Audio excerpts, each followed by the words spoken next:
and welcome. You're watching Happiest Health. Joining us today is Tanvi Gulati, nutritionist at Eat Smart, joining us here at the Edge of Nutrition Summit, Delhi edition, hosted by Happiest Health. Thank you so much, Tanvi, for joining us today. Question is about nutrition in the digital age. There's so much information out there, information overload.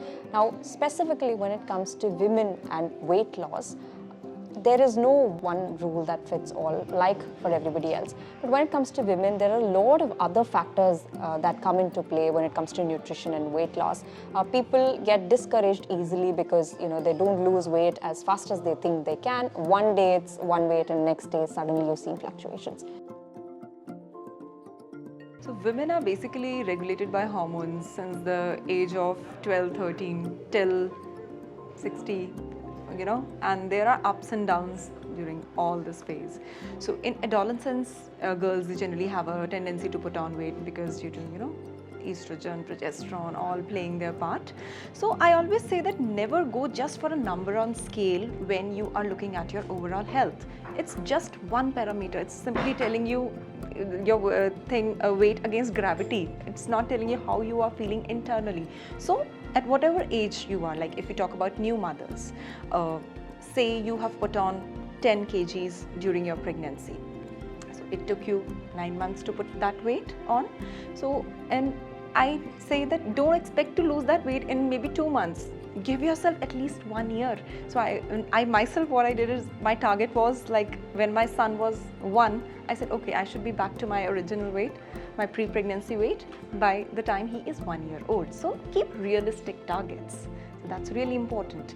And another thing is, during the month, women, they vary differently. Like in the time when they are menstruating, sometimes due to water retention, there can be a kg or maybe 2 more weight showing on the scale. But that's okay. Once you are done, you come back to that normal weight. So, and I always said, don't weigh yourself every day. There are so many clients who are they wake up in the morning, they freshen up, straight go on the scale to weigh themselves. Why that obsession? That weight tells you nothing. I mean, weight of your bones, intestines, and it is not telling you the fat. Go for the overall well-being. How much fat you have, how much muscle you have, how energetic you feel. So that's more important than just looking at a number. So when it comes to young girls or young adults for that matter, every body is different, and the weight loss, metabolic rate, gut health, all of these are different. So what are the top mistakes that you see people making when it comes to nutrition and weight loss? So firstly, when you feel that, okay, I'm looking at the mirror, I feel I am overweight, right? First thing that you should do is keep a realistic target and go and assess yourself if you have any medical condition behind it. So firstly, assess the problem behind it.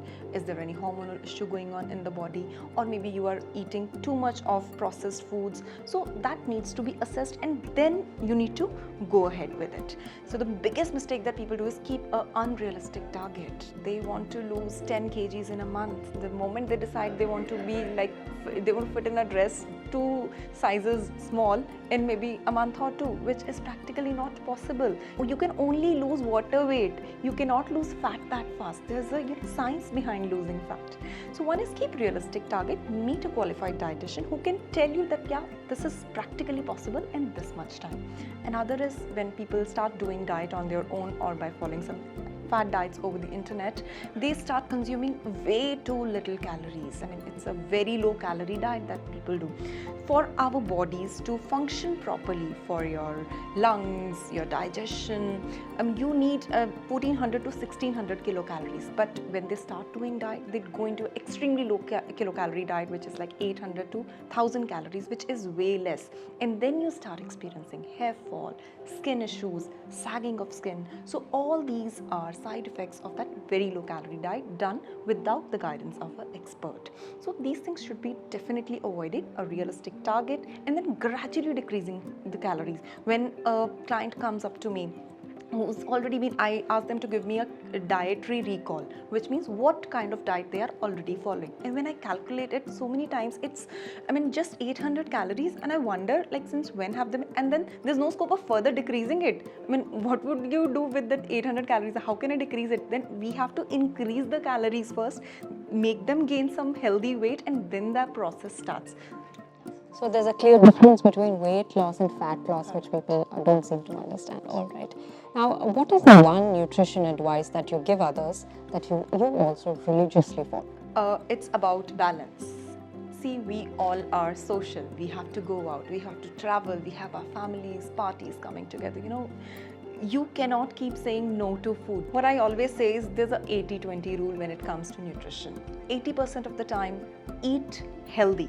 When I say healthy, it's not that you have to completely not eat sugar, you don't have to eat breads. Eat healthy means eat balanced. There should be a balanced amount of protein, fat and carbohydrate in your diet. And 20% of the time say weekend maybe, and doesn't mean all 2 days, Saturday and Sunday you have to indulge. Maybe just keep one day, and when clients are on my program, I give them one meal of choice. But yes, 80% of the time I say that eat whatever you feel like eating, or maybe accompany others, or maybe go out with your friends. So that's the rule. And what is one thing that's a strict no? Strict no. Actually, there's never a no when it's diet. There's never a no. You should eat everything. Okay. Thank you so much, Tanvi, for this conversation here at Happiest Health. Thanks for Thank you.